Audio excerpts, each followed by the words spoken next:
Journaling, जिसे लोग diary entry भी बोलते हैं, कोई नई चीज नहीं है। काफी पुराने समय से लोग इसे करा करते थे। और मुझे जर्नलिंग का सबसे मनोरंजक या सबसे अच्छा किस्सा जो याद है वो याद है एनी फ्रैंक की डायरी से। कि कैसे एनी फ्रैंक ने अपने हाइडिंग फेज में जर्नलिंग की थी, डायरी एंट्री की थी, डेली अपने दिन की दिनचर्या जो है उन्होंने उसमें लिखी थी, और कैसे वो डायरी इतनी फेमस हो गई थी। तो मुझे हिस्ट्री से रिलेटेड डायरी एंट्री का किस्सा सिर्फ वही याद है। और अभी भी लोग जर्नलिंग करते हैं, डायरी एंट्री करते हैं अपने सेल्फ डेवलपमेंट के लिए।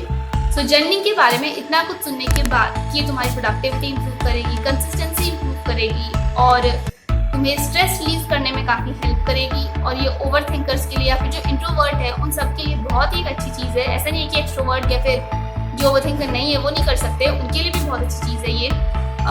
तो ये सब सुनने के बाद मैंने सोचा कि मुझे भी जर्नलिंग ट्राई करनी चाहिए 30 दिनों तक, ताकि मेरी आदत बन जाए। और मैंने जर्नलिंग का 30 डे चैलेंज ले लिया।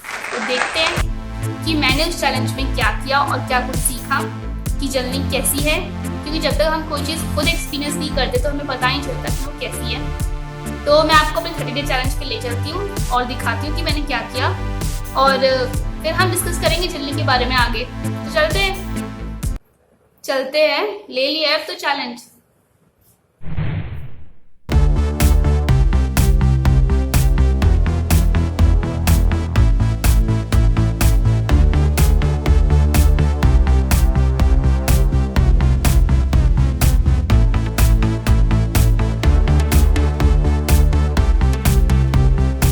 आज मेरा पहला दिन था जर्नल लिखने का। आज की जर्नल मैंने लिख दी है, और शुरू में तो मतलब मुझे बहुत एफर्ट्स लगाने पड़ रहे उसको लिखने के लिए, क्योंकि मुझे आदत नहीं है, मैं जर्नल लिखती नहीं हूँ इतनी ज़्यादा। तो इसलिए मुझे काफ़ी एफर्ट्स लगाने पड़ रहे हैं। मुझे समझ नहीं आ रहा कि लिखूँ क्या क्या ना लिखूँ। और अगर मैं अपनी डेली रूटीन लिखने लग गई तो मतलब वो तो सेम ही रहेगा, रोज का रूटीन तो सेम ही रहता है। मैंने ये खाया, ये पिया, ये भी क्या लिखने की चीज़ हुई। इसलिए मैंने आज सिर्फ सुबह उठ के लिखा था कि मुझे उसमें आज क्या क्या, कि मुझे आज पूरे दिन में क्या क्या काम करने हैं। और फिर मैंने सिर्फ ये लिखा कि मतलब जब मैंने वो काम कर लिया तो मैंने उसमें टिक कर दिया that I have completed all this work. And इसके अलावा जो भी मैंने दिन में कुछ अच्छी चीज़ पढ़ी तो वो लिखी, मेरा जिसके साथ कुछ अच्छा एक्सपीरियंस रहा वो लिखा। फिर एक बात को लेके मेरे दिमाग में काफ़ी टेंशन हो रही थी, काफ़ी सोच रही थी मैं उस चीज़ को लेके, तो वो लिखी मैंने उसके अंदर। तो मुझे काफ़ी रिलैक्स फील हो रहा है, बिकॉज वो जो भी बातें मेरे दिमाग में घूम रही थी वो सब मैंने उस डायरी पे उतार दी। तो अब मुझे लग रहा है कि बस ठीक है, वो चीज़ मेरे पास है भी और दिमाग में घूम भी नहीं।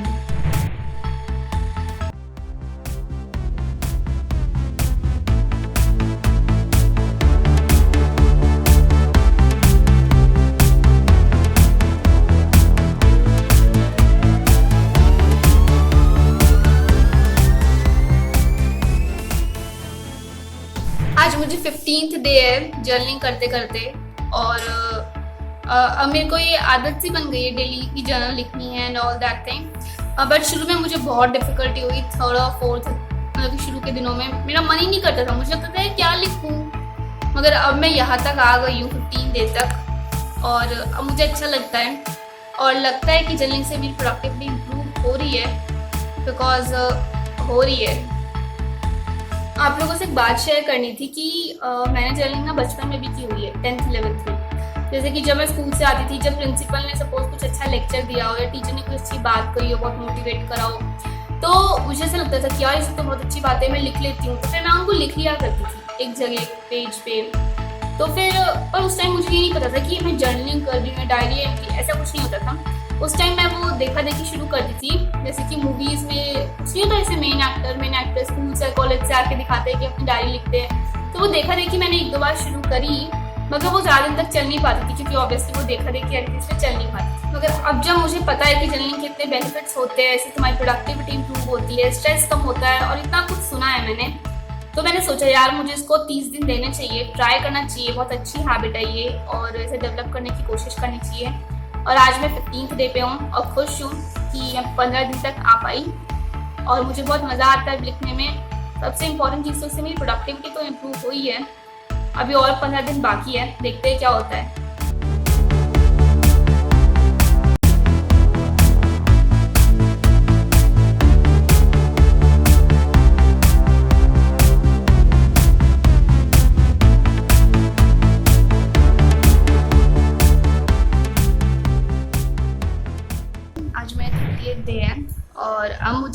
करते करते पूरे 30 दिन हो चुके हैं और अब मैं ये बोल सकती हूँ कि हाँ, जर्नलिंग मेरी आदत बन गई है। मैं दिन में कभी भी बैठ के डायरी लिख लेती हूँ। जैसे कि जब भी मेरा मन करता है, जैसे जब भी कोई दिमाग में कोई अच्छा थॉट आया तो वो लिख दिया, कुछ किसी के साथ कोई अच्छी कॉन्वर्सेशन हुई तो वो लिखने का मन हुआ तो वो। ऐसा नहीं कि मैं रात तक वेट करती हूँ कि रात को ही लिखूँगी, ऐसा नहीं है। दिन में कभी भी लिख देती हूँ। काफ़ी टाइम तो मैं रात को लिखती भी नहीं, क्योंकि दिन में ही काफ़ी कुछ लिख चुकी होती हूँ तो रात को लिखने की ज़रूरत ही नहीं पड़ती। तो ये था मेरा जर्नलिंग का 30 डे चैलेंज, जिसे करके मुझे बहुत मज़ा आया। अपनी जर्नल के साथ मैंने अपना एक रिश्ता सा बना लिया था। कभी अपनी खुशी शेयर करती अपनी जर्नल के साथ, तो कभी अपना स्ट्रेस कम करने के लिए लिखती। और सिर्फ इतना ही नहीं, जर्नलिंग ने अपने गोल्स को देखने के लिए मुझे ज़्यादा क्लैरिटी दी और प्रोडक्टिविटी और कंसिस्टेंसी इम्प्रूव करने में बहुत मदद करी।